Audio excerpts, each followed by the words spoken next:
حضرت عمر اور چور کی کہانی۔ یہ واقعہ حضرت عمر فاروق رضی اللہ تعالیٰ عنہ کے دور خلافت کا ہے، جب عدل و انصاف کی مثالیں دنیا میں دی جاتی تھیں۔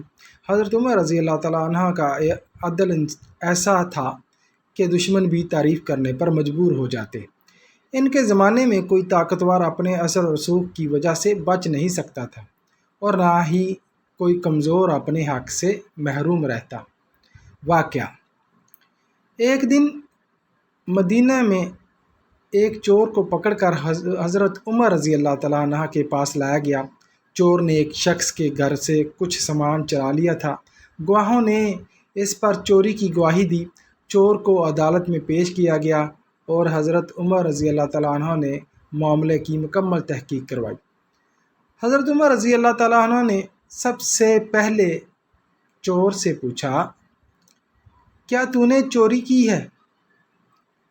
چور نے پہلے انکار کیا، لیکن گواہوں کی گواہی کے بعد آخرکار اس نے اعتراف کر لیا کہ ہاں، اس نے چوری کی ہے۔ حضرت عمر رضی اللہ تعالیٰ عنہ کی تحقیق: حضرت عمر رضی اللہ تعالیٰ عنہ نے یہیں پر معاملہ ختم نہ کیا، بلکہ انہوں نے مزید تحقیق شروع کی۔ آپ نے چور سے پوچھا، کیا تمہیں پیٹ بھر کر کھانا ملتا ہے؟ چور نے جواب دیا، نہیں، میں کئی دنوں سے بھوکا تھا، بچوں کو بھی کچھ کھانے کو نہیں ملتا، مجبوری میں چوری کی۔ یہ سن کر حضرت عمر رضی اللہ تعالیٰ عنہ کے چہرے پر دکھ کے آثار نمایاں ہو گئے۔ آپ نے فوراً بیت المال کے افسر کو بلوایا اور سختی سے کہا، اگر کوئی مسلمان بھوکا مر جائے یا چوری پر مجبور ہو جائے تو بیت المال کے ذمہ داروں سے باز پرس ہوگی، یہ تمہاری کوتاہی ہے۔